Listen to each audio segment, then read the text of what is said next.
Hello friends, welcome back to my channel. ಇವತ್ತಿನ ದಿನ ನಾನು ರುಚಿಯಾದ ಅಲಸಂದೆ ಕಾಳಿನ ಪಲ್ಯನ ಯಾವ ರೀತಿ ತುಂಬಾ ಸುಲಭವಾಗಿ ಮಾಡೋದು ಅಂತ ತೋರಿಸ್ಕೊಡ್ತಾ ಇದ್ದೀನಿ. ನೋಡ್ತಾ ಇರ್ಬೋದು ಎಷ್ಟು ಕಲರ್ಫುಲ್ಲಾಗಿ ಕಾಣ್ತಿದೆ ಅಂತ. ನಾನು ಈ ಪಲ್ಯನ ಚಪಾತಿ ಜೊತೆ ಸರ್ವ್ ಮಾಡಿದ್ದೀನಿ. ಇದನ್ನು ಜೋಳದ ರೊಟ್ಟಿ ಜೊತೆನೂ ಸರ್ವ್ ಮಾಡ್ಬೋದು, ರಾಗಿ ರೊಟ್ಟಿ ಜೊತೆನಾದರೂ ತಿನ್ಬೋದು, ಪೂರಿ, ಅನ್ನ, ಮುದ್ದೆ ಜೊತೆನಾದರೂ ತಿನ್ಬೋದು. ತುಂಬಾ ಚೆನ್ನಾಗಿರುತ್ತೆ. ಸ್ವಲ್ಪ ಗಟ್ಟಿಯಾಗಿದ್ದರೆ ಚಪಾತಿ ಜೊತೆ ರೊಟ್ಟಿ ಜೊತೆ ತಿನ್ಬೋದು, ತೆಳುವಾಗಿದ್ದರೆ ಮುದ್ದೆ ಜೊತೆನಾದರೂ ತಿನ್ಬೋದು. ತುಂಬಾ ರುಚಿಯಾಗಿರುತ್ತೆ. ಈಗ ಯಾವ ರೀತಿ ಮಾಡೋದು ಅಂತ ನೋಡ್ಕೊಳ್ಳೋಣ. ಮೊದಲಿಗೆ ನೋಡಿ, ಒಂದು ಅರ್ಧ kg ಹಲಸಂದಿ ಕಾಳನ್ನು ತೊಳೆದು ನಾನು ರಾತ್ರಿ ಇಡೀ ನೆನೆ ಹಾಕಿದ್ದೆ. ಈ ರೀತಿ ಆಗಿದೆ. ಈಗ ಇದನ್ನು ತೊಳೆದು ಇಟ್ಟಿದ್ದೀನಿ ಮತ್ತೆ ಒಂದು ಸಾರಿ. ಈಗ ಇದನ್ನು ನಾವು ಕುಕ್ಕರ್ಗೆ ಹಾಕಿ ಬೇಯಿಸ್ಕೋಬೇಕಾಗತ್ತೆ. ಈಗ ಕುಕ್ಕರ್ನ ಬಿಸಿಗಿಟ್ಕೊಂಡು ಹಲಸಂದಿ ಕಾಳನ್ನೆಲ್ಲ ಸೇರಿಸ್ಕೊತಾ ಇದ್ದೀನಿ. ಈ ಹಲಸಂದಿ ಕಾಳಿಗೆ ನಾವು ಕಾಳು ಮುಳುಗುವಷ್ಟು ನೀರನ್ನು ಮಾತ್ರ ಸೇರಿಸಿ ನಾವು ಬೇಯಿಸ್ಕೋಬೇಕಾಗತ್ತೆ. ಈ ಹಲಸಂದಿ ಕಾಳಲ್ಲಿ ನಾವು ಗೊಜ್ಜು ಮಾಡ್ಬೋದು, ಪಲ್ಯ ಮಾಡ್ಬೋದು, ದೋಸೆ ಮಾಡ್ಬೋದು, ಹಾಗೆ ವಡೆನೂ ಸಹ ಮಾಡ್ಕೊಳ್ಬೋದು. ತುಂಬ ವೆರೈಟಿ ಡಿಶಸನ್ನು ನಾವು ಮಾಡ್ಕೊಳ್ಬೋದು. ಮುಂದೆ ನಾನು ಒಂದೊಂದಾಗಿ ತೋರಿಸ್ಕೊಡ್ತಾ ಹೋಗ್ತೀನಿ. ಇವತ್ತು ನಾನೀಗ ಪಲ್ಯ ಮಾಡ್ತಾಯಿದ್ದೀನಿ. ಈಗ ರುಚಿಗೆ ತಕ್ಕಷ್ಟು ಕಲ್ಲುಪ್ಪನ್ನು ಈಗಲೇ ನಾನು ಸೇರಿಸಿದ್ದೀನಿ. ಸ್ಟವ್ ಆನ್ ಮಾಡಿ ಈಗ ಕುಕ್ಕರ್ ಮುಚ್ಚಳ ಮುಚ್ಚಿ ಒಂದೇ ಒಂದು ವಿಷಲ್ ಕೂಗಿಸ್ಕೊಳ್ತಾ ಇದ್ದೀನಿ. ಯಾಕಂದರೆ ಹಲಸಂದಿ ಕಾಳು ಚೆನ್ನಾಗಿ ನೆಂದಿರೋದ್ರಿಂದ ಜಾಸ್ತಿ ಬೇಯಿಸಿದ್ರೆ ಮೆತ್ತಗಾಗ್ಬಿಡುತ್ತೆ. ಈಗ ನೋಡಿ, ಒಂದೇ ಒಂದು ವಿಷಲ್ ಕೂಗಿಸಿ ಬಿಸಿ ಆರಿಸ್ಕೊಂಡಿದ್ದೀನಿ. ಈ ರೀತಿ ಹದವಾಗಿ ಬೆಂದಿದೆ ನೋಡಿ. ಒಂದು ಪ್ರೆಸ್ ಮಾಡಿ ತೋರಿಸ್ತಾ ಇದ್ದೀನಿ. ಇಷ್ಟು ಹದಕ್ಕೆ ಬೆಂದರೆ ಸಾಕು. ಈಗ ನಾವು ಹಸಿಮೆಣಸಿನ್ಕಾಯನ್ನು ಸುಟ್ಕೊಳ್ಳೋಣ. ನಾವು ಒಂದು ಬಾಣಲೆಗಾಗಿ ಹುರಿದಾದ್ರೂ ಹುರ್ಕೊಳ್ಬೋದು, ಅಥವಾ ಈ ರೀತಿ ಸುಟ್ಕೊಳ್ಬೋದು, ಅಥವಾ ಕೆಂಡದ ಮೇಲೆ ಒಲೆ ಎಲ್ಲ ಇರ್ತಿತ್ತಲ್ಲ ಹಳ್ಳಿಯಲ್ಲಿ, ಆ ರೀತಿ ಕೆಂಡದ ಮೇಲಾದರೂ ಸುಟ್ಕೊಂಡು ಮಾಡ್ಬೋದು. ನಾನೀಗ ಸ್ಟವ್ ಮೇಲೆ ಈ ರೀತಿಯಾಗಿ ಸುಟ್ಟು ಹಾಕ್ತಾಯಿದ್ದೀನಿ. ಈ ರೀತಿ ಹಾಕೋದ್ರಿಂದ ಖಾರನೂ ಜಾಸ್ತಿ ಹಿಡಿಯೋದಿಲ್ಲ, ರುಚಿನೂ ಸಹ ತುಂಬ ಚೆನ್ನಾಗಿ ಬರುತ್ತೆ. ಈಗ ಒಂದು 6 ಮೆಣಸಿನ್ಕಾಯಿನ ಖಾರಕ್ಕೆ ತಕ್ಕಂತೆ ಒಂದು ಮಿಕ್ಸಿ ಜಾರ್ಗೆ ಆ ತೊಟನೆಲ್ಲ ತೆಗೆದು ಹಾಕೋತಾ ಇದ್ದೀನಿ. ಹಾಗೆ ಒಂದು 1/4 ಕಪ್ನಷ್ಟು ಹಸಿ ಕೊಬ್ಬರಿನ ಕಟ್ ಮಾಡಿ ಹಾಕ್ಕೊಂಡೆ. ಒಂದು 7-8 ಹಸಿ ಬೆಳ್ಳುಳ್ಳಿನೂ ಸಹ ನಾನೀಗ ಜಾರ್ಗೆ ಸೇರಿಸ್ಕೊತಾ ಇದ್ದೀನಿ. ಈಗ ಒಂದೇ ಒಂದು ಸ್ಪೂನಷ್ಟು ಹಸಿ ಜೀರಿಗೆ ಮತ್ತು ಸ್ವಲ್ಪ ಕಲ್ಲುಪ್ಪು, ಒಂದು 1/4 ಟೇಬಲ್ ಸ್ಪೂನಷ್ಟು ಹಾಕಿ ಈಗ ತರ್ತರಿಯಾಗಿ ಗ್ರೈಂಡ್ ಮಾಡ್ಕೋಬೇಕು. ನೋಡಿ, ಈಗ ನಾನು ಗ್ರೈಂಡ್ ಮಾಡ್ಕೊಂಡಿದ್ದೀನಿ. ಈ ರೀತಿಯಾಗಿ ಗ್ರೈಂಡ್ ಮಾಡಿಕೊಂಡ್ರೆ ಸಾಕಾಗುತ್ತೆ. ಈ ರೀತಿಯಾಗಿ ಮೊದಲೇ ನಾವು ಈ ಮಸಾಲಾನ ರುಬ್ಬಿಟ್ಕೊಂಡ್ರೆ ಒಗ್ಗರಣೆ ಮಾಡೋದು ತುಂಬಾ ಸುಲಭ. ಈಗ ಒಗ್ಗರಣೆಗೆ ಒಂದು ಬಾಣಲೆನ ಬಿಸಿಗಿಟ್ಕೊಂಡು 2 ಟೇಬಲ್ ಸ್ಪೂನಷ್ಟು ಎಣ್ಣೆ, ಅರ್ಧ ಟೇಬಲ್ ಸ್ಪೂನಷ್ಟು ಸಾಸಿವೆನ ಹಾಕಿ ಸಿಡಿಸ್ಕೋಬೇಕಾಗುತ್ತೆ. ಈ ಸಾಸಿವೆ ಸಿಡಿದ ನಂತರ ಒಂದು ಮೀಡಿಯಮ್ ಸೈಜ್ ಈರುಳ್ಳಿನ ನಾನು ಚಿಕ್ಕದಾಗಿ ಕಟ್ ಮಾಡಿ ಸೇರಿಸ್ಕೊತಾ ಇದ್ದೀನಿ. ಹಾಗೆ ಸ್ವಲ್ಪ ಕರಿಬೇವಿನ ಸೊಪ್ಪನ್ನು ಸಹ ಸೇರಿಸಿ ಈಗ ಈರುಳ್ಳಿನ ಮೆತ್ತಗಾಗೋವರೆಗೂ ಹುರ್ಕೊಳ್ಬೇಕಾಗುತ್ತೆ. ಕಡಿಮೆ ಉರಿಯಲ್ಲಿ ಒಂದು 2 ನಿಮಿಷ ನಾವು ಫ್ರೈ ಮಾಡಿಕೊಂಡ್ರೆ ಸಾಕಾಗುತ್ತೆ.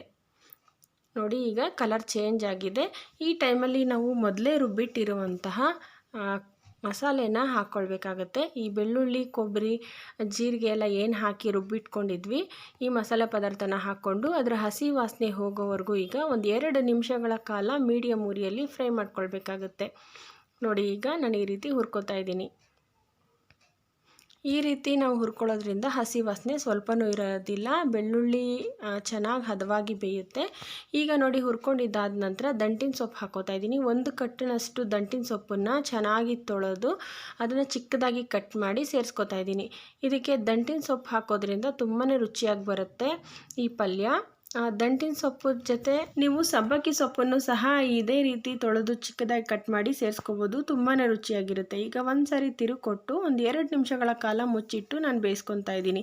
ನೋಡಿ, ಈ ರೀತಿ ಹಬೆಯಲ್ಲಿ ಬೇಯಿಸೋದ್ರಿಂದ ದಂಟೆಲ್ಲ ಏನಿದೆ ದಂಟಿನ ಸೊಪ್ಪಿಂದು ಅದೆಲ್ಲ ಹದವಾಗಿ ಬೇಯುತ್ತೆ. ಈಗ ನಾನೊಂದು 2 ನಿಮಿಷ ಮುಚ್ಚಿಟ್ಟು ಚೆನ್ನಾಗಿ ಬೇಯಿಸ್ಕೊಂಡಿದ್ದ ನಂತರ 2 ಮೀಡಿಯಮ್ ಸೈಜ್ ಟೊಮೆಟೊನ ಚಿಕ್ಕದಾಗಿ ಕಟ್ ಮಾಡಿ ಸೇರಿಸ್ಕೊತಾ ಇದ್ದೀನಿ. ಹಾಗೆ ಇದನ್ನು ಈಗ ಮೀಡಿಯಮ್ ಉರಿಯಲ್ಲಿ ಒಂದು 2 ನಿಮಿಷಗಳ ಕಾಲ ಫ್ರೈ ಮಾಡ್ಕೊಳ್ಬೇಕಾಗತ್ತೆ. ಈ ಟೊಮೆಟೊ ಸ್ವಲ್ಪ ಮೆತ್ತಗಾಗಬೇಕು. ಇದು ಸ್ವಲ್ಪ ಫ್ರೈ ಆದ ನಂತರ ಈಗ ಅರಿಶಿಣದ ಪುಡಿನ ಸೇರಿಸ್ಕೊತಾ ಇದ್ದೀನಿ. ಒಂದು 1/4 ಟೇಬಲ್ ಸ್ಪೂನಷ್ಟು.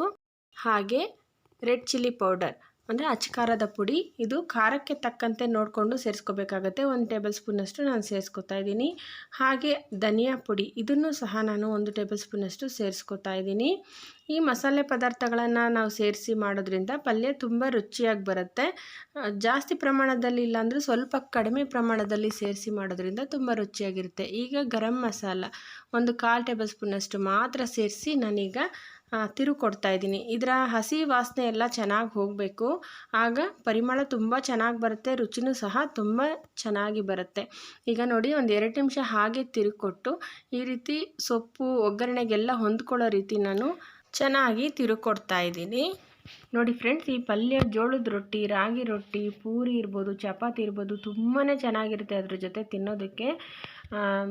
ಒಂದು ಸರಿನಾದರೂ ಖಂಡಿತವಾಗ್ಲೂ ಮಾಡಿ ನೋಡಿ. ನಾನೀಗ ಅದನ್ನು ಫ್ರೈ ಮಾಡ್ಕೊಂಡಿದ್ದ ನಂತರ ಈಗ ನಾನು ಮೊದಲೇ ಬೇಯಿಸಿಟ್ಕೊಂಡಿರೋಂಥ ಹಲಸಂದೆ ಕಾಳನ್ನು ನಾನೀಗ ಬಾಣಲೆಗೆ ಸೇರಿಸ್ಕೊತಾ ಇದ್ದೀನಿ. ಇದನ್ನು ಸೇರಿಸಿದ ನಂತರ ಅಂದರೆ ನಾನು ನೀರು ಸಮೇತ ಸೇರಿಸ್ಕೊಂಡಿದ್ದೀನಿ. ಕಡಿಮೆ ನೀರನ್ನು ನಾನು ಇಟ್ಟಿದ್ದೆ, ಕಾಳು ಮುಳುಗುವಷ್ಟು ನೀರು ಮಾತ್ರ ಇಟ್ಟಿದ್ದೆ, ಹಾಗಾಗಿ ಸೇರಿಸ್ಕೊತಾ ಇದ್ದೀನಿ. ಜಾಸ್ತಿ ನೀರಿಟ್ಟರೆ ಅದು ಗೊಜ್ಜಾಗಿಬಿಡುತ್ತೆ, ಹಾಗಾಗಿ ಕಡಿಮೆ ನೀರನ್ನೇ ಹಾಕ್ಕೊಂಡು ಮಾಡ್ಕೋಬೇಕು. ನಿಮಗೆ ಅನ್ನಕ್ಕೆ ಬೇಕು ಅಂದರೆ ಸ್ವಲ್ಪ ನೀರನ್ನ ಜಾಸ್ತಿ ಸೇರಿಸ್ಕೊಂಡು ಮಾಡ್ಕೊಳ್ಬೋದು. ನೋಡಿ ಈಗ ನಾನು ಸ್ವಲ್ಪ ಕಾಳುಗಳಿಗೆಲ್ಲ ಉಪ್ಪು ಖಾರ ಚೆನ್ನಾಗಿ ಹಿಡ್ಕೊಂಡ್ಲಿ ಅಂತ ಸ್ವಲ್ಪ ನೀರನ್ನು ಸೇರಿಸಿ ರುಚಿಗೆ ತಕ್ಕಷ್ಟು ಉಪ್ಪನ್ನು ಸಹ ನಾನು ಸೇರಿಸ್ಕೊತಾ ಇದ್ದೀನಿ. ಮೊದಲೇ ಕಾಳಿಗೆ ಉಪ್ಪನ್ನು ಸೇರಿಸಿರೋದ್ರಿಂದ ನೋಡಿಕೊಂಡು ನಾವು ರುಚಿಗೆ ತಕ್ಕಷ್ಟು ಸೇರಿಸ್ಕೋಬೇಕಾಗತ್ತೆ. ಈಗ ನಾನು ಒಂದು ಸಾರಿ ತಿರುವು ಕೊಟ್ಟು ಮುಚ್ಚಿಟ್ಟು ಕುದಿಯೋದಕ್ಕೆ ಬಿಡ್ತಾ ಇದ್ದೀನಿ. ಕಡಿಮೆ ಉರಿಯಲ್ಲಿ ನಾವು ಒಂದು 2 ನಿಮಿಷಗಳ ಕಾಲ ಮುಚ್ಚಿಟ್ಟು ಬೇಯಿಸ್ಕೋಬೇಕು. ಈಗ ನಾನು ಬೇಯಿಸ್ಕೊಂಡು ಇದಾಗಿದೆ, ನೋಡ್ತಾ ಇರ್ಬೋದು ಚೆನ್ನಾಗಿ ಕುದೀತಾ ಇದೆ. ಇನ್ನು ಉಪ್ಪು ಖಾರ ಎಲ್ಲ ಚೆನ್ನಾಗಿ ಹಿಡ್ಕೊಳ್ಳುತ್ತೆ. ನಿಮಗೆ ನೋಡಿ ಇದೇ ಹದದಲ್ಲಿ ಇರಬೇಕು ಅನ್ನೋದಾದರೆ ಇದೇ ರೀತಿಯೇ ನೀವು ಸರ್ವ್ ಮಾಡ್ಬೋದು.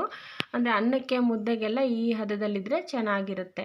ನೋಡಿ ಈಗ ಕಾಳು ಚೆನ್ನಾಗಿ ಬೆಂದಿದೆ.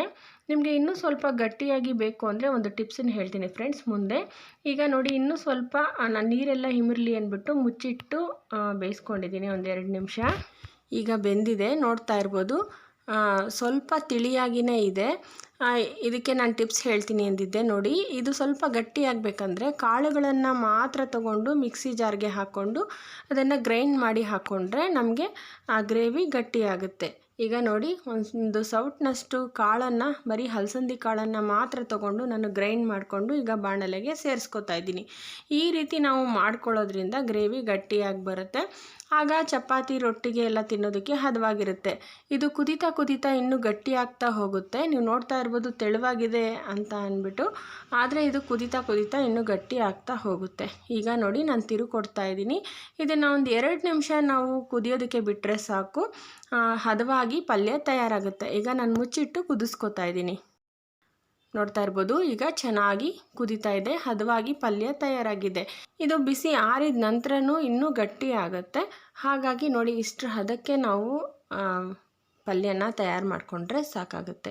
ಈಗ ನೋಡಿ ನಾನು ಇನ್ನೊಂದು 2 ನಿಮಿಷ ಹಾಗೆ ಮುಚ್ಚಿಡ್ತಾ ಇದ್ದೀನಿ, ಉಪ್ಪು ಖಾರ ಎಲ್ಲ ಚೆನ್ನಾಗಿ ಹಿಡೀಲಿ ಅಂತ ಕಡಿಮೆ ಉರಿ ಇಟ್ಟು. ಇನ್ನೊಂದು ಕಡೆ ನಾನು ಈ ಪಲ್ಯಕ್ಕೆ ಚಪಾತಿನ ಮಾಡ್ಕೋತಾ ಇದ್ದೀನಿ. ಚಪಾತಿ ತುಂಬಾ ರುಚಿಯಾಗಿರುತ್ತೆ. ನೋಡಿ ಚಪಾತಿ ರೆಸಿಪಿನ ನಾನು ಈಗಾಗಲೇ ನನ್ನ ಚಾನಲಲ್ಲಿ ಮಾಡಿ ತೋರಿಸಿದ್ದೀನಿ. ನನ್ನ ಚಾನಲ್ನ ನೀವು ಸರ್ಚ್ ಮಾಡಿ ನೋಡ್ಬೋದು ಆ ರೆಸಿಪಿ ನೋಡೋದಕ್ಕೋಸ್ಕರ. ಈಗ ನೋಡಿ ಪಲ್ಯ ತಯಾರಾಗಿದೆ. ಕೊನೆಯಲ್ಲಿ ಸ್ವಲ್ಪ ಕೊತ್ತಂಬರಿ ಸೊಪ್ಪನ್ನು ನಾನು ಸೇರಿಸ್ಕೊತಾ ಇದ್ದೀನಿ. ಹಾಗೆಯೇ ನಿಮಗೆ ಹುಳಿ ಇಷ್ಟಪಡೋರು ನಿಂಬೆಹಣ್ಣಿನ ರಸನ ಹಿಂಡ್ಕೊಂಡು ನೀವು ಸರ್ವ್ ಮಾಡ್ಬೋದು. ನಾನು ಈಗ ಹಾಕ್ತಾ ಇಲ್ಲ, ಇಷ್ಟಪಡೋರು ಸರ್ವ್ ಮಾಡಿ ತಿನ್ಬೋದು. ಈಗ ನೋಡಿ ಕೊತ್ತಂಬರಿ ಸೊಪ್ಪು ಹಾಕಿದ ನಂತರ ಒಂದು ಸಾರಿ ತಿರುವು ಕೊಟ್ಟು ಸ್ಟವ್ ಆಫ್ ಮಾಡ್ಕೊಂಡಿದ್ದೀನಿ. ನೋಡಿದ್ರಲ್ಲ ಫ್ರೆಂಡ್ಸ್, ಎಷ್ಟು ಸುಲಭವಾಗಿ ಈ ಹಲಸಂದಿ ಕಾಳಿನ ಪಲ್ಯ ತಯಾರಾಯಿತು ಅಂತ. ತುಂಬ ಚೆನ್ನಾಗಾಗಿದೆ. ಈಗ ಸ್ಟವ್ ಆಫ್ ಮಾಡಿಕೊಂಡು ಸರ್ವಿಂಗ್ ಬೌಲ್ಗೆ ನಾನು ಸರ್ವ್ ಮಾಡ್ತಾ ಇದ್ದೀನಿ. ಒಳ್ಳೆ ಘಮ ಘಮ ಪರಿಮಳ ಬರ್ತಾಯಿತ್ತು ಫ್ರೆಂಡ್ಸ್, ತುಂಬಾ ರುಚಿಯಾಗಿತ್ತು. ನೀವು ಒಂದ್ಸರಿ ಟ್ರೈ ಮಾಡಿ ನೋಡಿ ಹೇಗಿತ್ತು ಅಂತ ಕಮೆಂಟ್ ಮಾಡಿ. ಹಾಗೆ ನಿಮಗೆ ರೆಸಿಪಿ ಇಷ್ಟ ಆದರೆ ನಿಮ್ಮ ಫ್ರೆಂಡ್ಸ್ಗಳಿಗೆ ಶೇರ್ ಮಾಡಿ. ನಮ್ಮ ಚಾನಲ್ಗೆ ಸಬ್ಸ್ಕ್ರೈಬ್ ಆಗೋದನ್ನು ಮರಿಬೇಡಿ ಫ್ರೆಂಡ್ಸ್. ನೋಡೋದಕ್ಕೂ ಸಹ ತುಂಬಾ ಚೆನ್ನಾಗಿ ಕಾಣ್ತಾ ಇದೆ. ನಾನು ಮತ್ತೆ ಹೇಳ್ತಾ ಇದ್ದೀನಿ, ತುಂಬಾ ರುಚಿಯಾಗಿರುತ್ತೆ. ಹಾಗೆ ಆರೋಗ್ಯಕ್ಕೂ ಸಹ ಈ ಅಲಸಂದಿ ಕಾಳು ತುಂಬಾ ಒಳ್ಳೆಯದು. ಈಗ ಕೊನೆಯಲ್ಲಿ ಗಾರ್ನಿಷಿಂಗ್ಗೆ ಸ್ವಲ್ಪ ಕೊತ್ತಂಬರಿ ಸೊಪ್ಪನ್ನು ನಾನು ಉದುರಿಸ್ತಾ ಇದ್ದೀನಿ. ನೀವು ಬೇಕಿದ್ರೆ ನಿಂಬೆ ಹಣ್ಣಿನ ರಸನ್ನು ಹಿಂಡಿ ಸರ್ವ್ ಮಾಡ್ಬೋದು. ನಾನೀಗ ಈ ಹಲಸಂದೆ ಕಾಳಿನ ಪಲ್ಯನ ಚಪಾತಿ ಜೊತೆ ಸರ್ವ್ ಮಾಡ್ತಾ ಇದ್ದೀನಿ ಫ್ರೆಂಡ್ಸ್. ಇದಕ್ಕೆ ನಿಂಬೆ ಹಣ್ಣಿನ ರಸನ ಹಿಂಡ್ಕೊಂಡು ತಿನ್ಬೋದು. ಹಾಗೆ ಈರುಳ್ಳಿ ಜೊತೆನೂ ಸಹ ನಂಚ್ಕೊಂಡು ತಿನ್ಬೋದು, ತುಂಬಾ ರುಚಿಯಾಗಿರುತ್ತೆ. ಓಕೆ ಫ್ರೆಂಡ್ಸ್, ಇವತ್ತಿನ ವಿಡಿಯೋ ಇಷ್ಟೇ. ಮುಂದಿನ ಹೊಸ ವಿಡಿಯೋದಲ್ಲಿ ನಾನು ಭೇಟಿ ಆಗ್ತೀನಿ. ಅಲ್ಲಿವರೆಗೂ ಟೇಕ್ ಕೇರ್, ಬಾಯ್.